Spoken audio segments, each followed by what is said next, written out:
Hey, what's up, YouTube? King James here. Season 1 of Warzone with the Cold War integration came December 16th. And on December 18th, I put out my first MAC-10 video. Because we all got it on Battle Pass. I don't think it was level 22 or something like that. So we got it really early on and figured out it was an amazing gun and started using it. But we didn't know what we know today about all the attachments. All the Cold War attachments either don't do what they say they do, or do what they say they do, just not as well as you think they're going to do it, or say one thing and do something totally different. So 2 months out now, I think we know a little bit better about the best attachments for the MAC-10. So what I wanted to do was bring you this video to update my original video from over 2 months ago on what's now the new meta for the MAC-10 build. And I have that for you right now.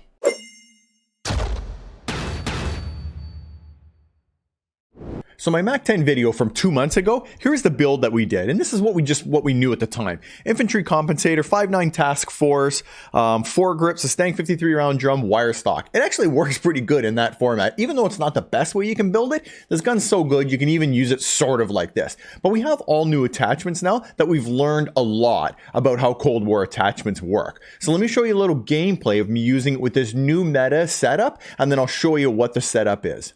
All right, so I got a little footage right here of me using the MAC-10. Just before I jump into it though, I want to say thank you to everybody who's recently subbed to the channel and here watching my videos. I really appreciate that love and support, so thank you guys. And if you haven't subbed to the channel, consider doing so. If this video helps you and you learn something new, hit the sub button and hit the thumbs up button, because it really does help small content creators like myself. All right, let me run some of the footage and I'll show you. The thing about the MAC-10 that's so good is it's really strong close range. And keep in mind a little bit of this footage when I was still testing different, ammo, different stocks and stuff like that, but I'll show you my end setup in the end, which I tested everything and I think is the absolute best setup you can run on the MAC-10.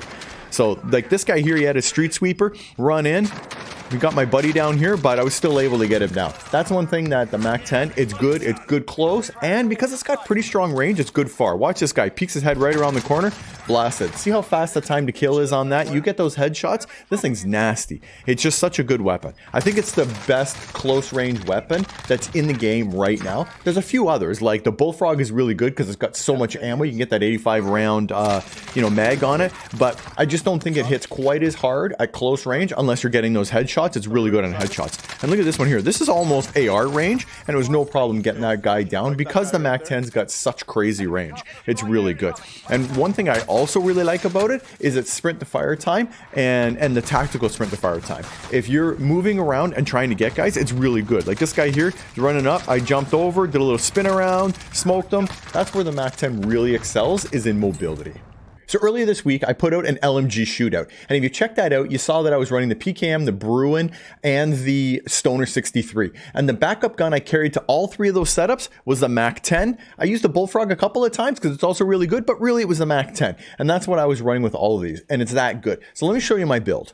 Just before I jump into my build, I wanted to take a second for a hashtag ad. I know, but I came up with some cool t-shirt designs that are now available on my merch site. Check it out. This one here, enemy dropping into the AO. It's actually a picture of me flying in, and I added the words on top. And then this one here, Verdansk University, Gulag alumni of higher learning. I thought these were cool. I actually got a picture of me wearing them, which I'll post up right here. All right, there they are right there. I think the two designs are really cool. I kept my logo really small, so it's mostly about the t-shirts themselves being about Call of Duty. There's t-shirts and hoodies and a bunch of other stuff. So go ahead and check it out. I'll leave a link in the description down below, and I'll post one right up here on the side. All right, let me show you my build. So this is the final build that I came up with after I did a whole bunch of testing. And I got a couple of things that I'm going to show you. But let me show you some of the stuff. So the agency suppressor, I think we all know now this is the right suppressor to use. Right here it says sound suppression and damage range. And that's true. Let me show you on true game data. So here's the muzzle comparison. You can see right here, agency suppressor gives you that range modifier and the sound suppression.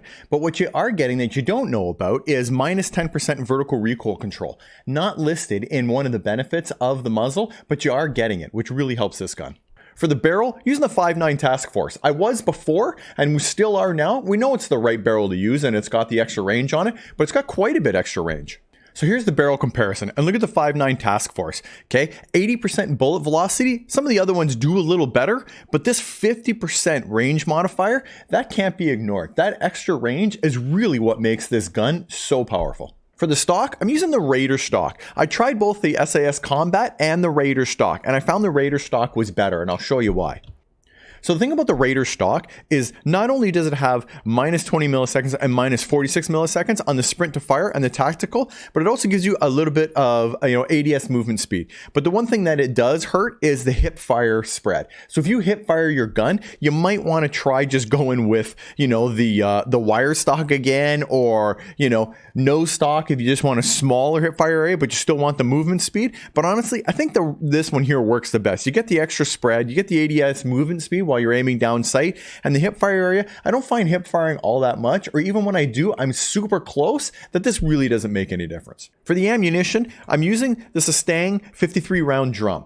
A lot of people said use the Salvo 53 round fast mag, and I tried that as well, but there's one key thing about these two that makes a real difference for me, and it's not ammo. They both have the same amount of ammo.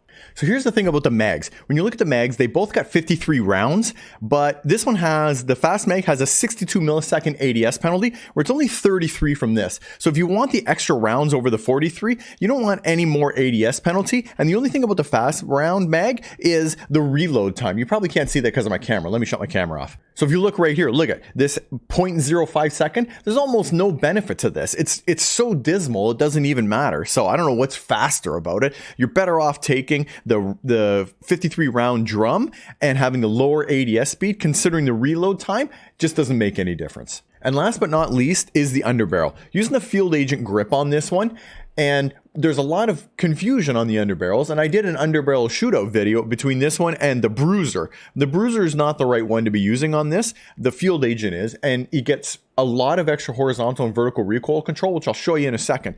But the other one that I've seen a lot of people talk about is the Red Cell foregrip, and they're using it because it's got this huge amount of mobility. Or does it? Let me show you a video on that. All right, so here's a side-by-side comparison of the Field Agent versus the Red Cell. I picked the same tree and ran, and you can see here the tactical sprint comes off at the same time, and I get to the tree at, well, what looks like the same time, but not quite.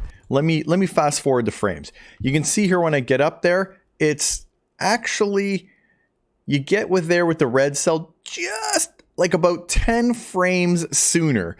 60 frames a second is probably like, a really tiny percentage. Let's go and have an actual look at it. And here's the underbarrel comparison here. Look at the Red Cell, -4 and -5%. That's why it was like, what, 10 frames faster? No difference. There's no point in taking that for this. It doesn't have that huge movement speed buff that it looks like it has in the bars. What you do get, Field Agent grip, -10% in both vertical and horizontal. And I said the Bruiser's not the right one. Why? Well, or they call it Striker in this gun, because it's only -12. Yeah, you're going to get 2 extra percent, but you're losing 10 on the horizontal. Let me show you the recoil pattern, and it'll explain why this makes a difference.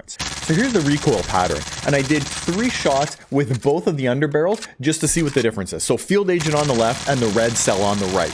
And I shot straight up on the wall and then had a look at it. And you can see it's already not as high here as it is over here. So it's certainly taking some of the vertical over. And I run up, but let me show you a still. So here's a still, and I colored it all in. And you can see how much shorter and tighter the bullets are here with the Field Agent versus over here with the Red Cell. You can see the spread horizontally is a lot higher. Some of them are really far over here in some of these spots, and it's a lot taller. So this tighter bullet, especially when you're controlling it, because here I'm not controlling it, I'm just letting it go. So when you're controlling it, not only are you going to be able to keep this on target, but then you don't have this, much greater horizontal spread that could possibly cause one of your bullets not to hit, especially if an enemy is strafing and you're following them with your gun. That horizontal, if you miss even 1 or 2 of your bullets, your time to kill goes way up. All right, guys, that's my build. I tried and tested everything I could, but if you think I missed something, or you have another build that you think is working really well for you, and maybe there's something that I don't know about that you do, hit me up in the comment section down below. I love trying new things out, so if you've got something that's really awesome, hit me up, tell me what it is, and I'll give it a shot. Or if you've got another gun or something else that you want me to review, let me know in the comments section down below. If I use your idea, I'll give you a shout out in my next video for it. And as always, guys, if you don't see me in Warzone, if you don't see me in multiplayer, it's only a matter of time, baby. King James out.